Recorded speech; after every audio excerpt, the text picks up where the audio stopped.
Okay, welcome, lower school. Let's stand for the Pledge of Allegiance. I pledge allegiance to the flag of the United States of America and to the republic for which it stands, one nation, under God, indivisible, with liberty and justice for all. Good morning, lower school. We are welcoming you from your homes today as we embark on this day of remote learning. Hope you have a great day. We are ending the day at 12, and we're going to give our teachers time for planning and meetings, so know it'll be a productive day for all. I want to mention that conferences, we're still allowing parents to schedule their conferences, important days indeed to touch base with your child's teachers. Don't forget, special area teachers are available to Zoom with you as well. Those take place on March 10th and 11th, all via Zoom, of course. If you have any questions or problems with the Pick a Time scheduling system, please don't hesitate to call. We can help you out with that. It's my pleasure to welcome Rachael Simoes to the stage today. Rachael is an 8th grader with us at Montgomery, and Rachael began her Montgomery journey in her kindergarten year. Some facts about Rachael. Rachael is said to be kind and has a good heart, and I can definitely vouch for that. Rachael, the minute she started with us, just had a constant smile on her face and just was known by everyone right away because of her gentle spirit. She's hardworking and caring. She's a good friend. She works hard, and she's kind. Empathetic. I already said she was kind, so this is just coming from multiple sources, so I think it's definitely a very true statement about her. She's conscientious, dependable, deep thinker. Such an important skill going into her high school years, so that's awesome, Rachael. Rachael has played soccer, basketball, and softball during her 3 years in middle school. She was awarded with the Basketball Spirit Award last year, which means she has a lot of great school spirit and cheering and rooting for her Montgomery teammates. So we love Rachael, and we're excited to welcome her to the stage. Thank you, Mrs. Murata, for that warm introduction. Good morning, students, faculty, parents, and friends. I'm Rachael Simoes, and sometimes when I get overwhelmed, I tend to procrastinate. However, for my chapel, when I did get overwhelmed, I decided to simplify it. Last year, I started doing something in my advisory that I called Life Lessons with Rachael. Each day, I shared one life lesson with my advisory. For example, don't start a project the night before it's due. Once I had 10, I would quiz the people in my advisory on the lessons. They'd usually fail. The class average was like a D or an F. After the quiz, I would invent 10 new lessons, and eventually I partnered up with someone else and we made the life lessons together. It would help ease the day off to a good start, and if we didn't get a chance to do one in the morning, then we would write one down during study hall. And if it was a harder day, this would usually help us leave the advisory with a better attitude. Since it wasn't just me doing the life lessons anymore, we renamed it Life Lessons with Rachael and Grace. The reason I'm telling you this is because I'm going to be sharing some of the life lessons that we made last year during last year's advisory and some that I made for this chapel as well. So, the first lesson is from the song The Climb by Miley Cyrus. There's always going to be another mountain. And I know this may sound cheesy, and it is, but it's also true. For example, when you didn't do the best on a test, or for a completely different example, when you didn't drill a screw in correctly and it all falls apart, just remember that there will always be another time, and you will know whether to study more with flashcards than paper or to drill the screw in tighter. When we made this lesson, we probably didn't have the easiest day. Think of what's ahead of you. Is there any extra credit I can do? Can I make up the test? And if both of these are a no, since most people watching this are lower schoolers, I promise that this test won't define you. And if we go back to the topic about the screw, just take the screw out, take a breath, and once you figure out how to do it correctly, then start over and fix it. So just breathe, because most of the time, a setback isn't the end of the world. So this lesson, don't get too close to fire, is important because I've lit my hair, paper, and even a pencil on fire several times. I've also once learned the hard way not to spray perfume on a fire, and I've burned my clothes.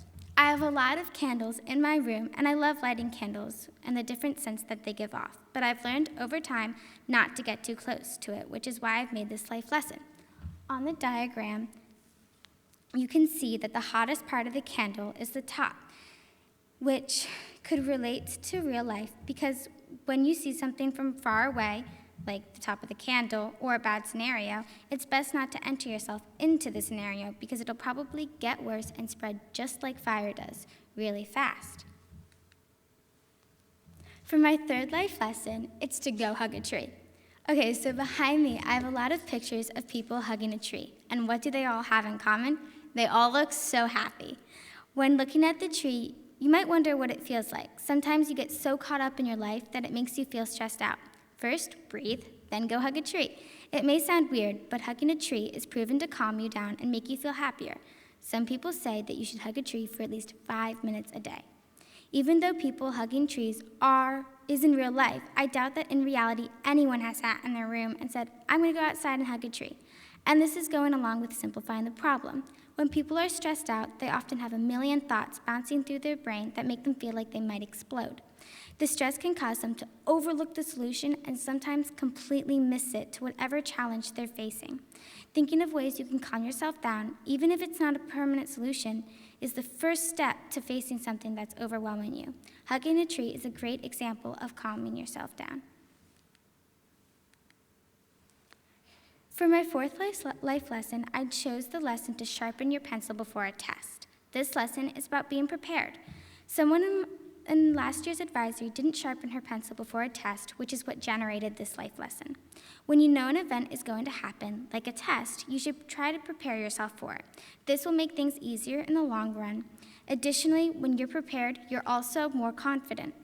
This lesson could also apply to us today with the pandemic. Just like sharpening a pencil before a test, you want to be prepared, and the world tests us every day. For example, because of the pandemic, when you go somewhere, you need to make sure that you bring a mask. Number 5, listening to Taylor Swift at least once a week. I saved this one for my last life lesson because in my opinion, it's obviously the best life lesson. Listening to music in general is fine, but of course, it's always better with Taylor Swift. And she's got country pop, and alternative genres. Taylor has the highest grossing tour in the United States, the most AMAs ever awarded, aka American Music Awards, to an artist, and she's got 10 Grammys. She also writes lyrical masterpieces saying things like November flush and your flannel cure, which means that it was windy and he gave her his jacket. Other lyrics that she's written that have a deeper meaning than you'd first think would be, I walked out, I said I'm setting you free, but the monsters turned out to be just trees. She was so overwhelmed by everything. She needed a way out, and when she looked back, she realized how the problems were only huge in her head and in the moment, but once she calmed down, she would have seen that at the time. In Afterglow, she says, fighting with a true love is like boxing with no gloves, chemistry till it blows up till there's no us. When you hurt someone so deeply, you both say things that you won't mean, and both parties will end up being in a lose-lose situation. And Invisible String, she says, time, mystical time, cutting me open, then healing me fine. She's saying that time really does heal even the deepest wounds. And then in Exile, she says, I think I've seen this film before, so I'm leaving out the side door. As I mentioned before, with my second life lesson, Taylor saw a certain scenario in her head that she knew she wasn't going to like, and she avoided it by leaving the situation before it happened. The last song is The Lakes, and the entire song is brilliantly written. Music is also proven to improve your sleep, your mood, and help you memorize things. Taylor's songs do all of these, and the odds are you will find one that you can really relate to. Some upbeat songs I would recommend are our song Fearless, Love Story, and Mine. And for a more pop genre, then Wonderland and Me, and for more alternative, than Invisible String. Lastly, I've decided to include what other people in my advisory's favorite life lesson was from last year. My life lesson is to wear your mask, stay 6 feet apart, make sure you're not touching people, like washing your hands. Not only will this prevent you from getting coronavirus, but it will also help you from not catching the plague, because it's a very dangerous issue. So don't get the plague. My life lesson that I chose is to trust someone when you do a test fall, because when you're going back and then they're like catching you, then like you're falling down and then they're catching you, and you need to trust them when you do the test fall so they catch you. My life lesson is to like Hershey chocolate because it's amazing. My life lesson is to not draw stick figures when you're drawing people.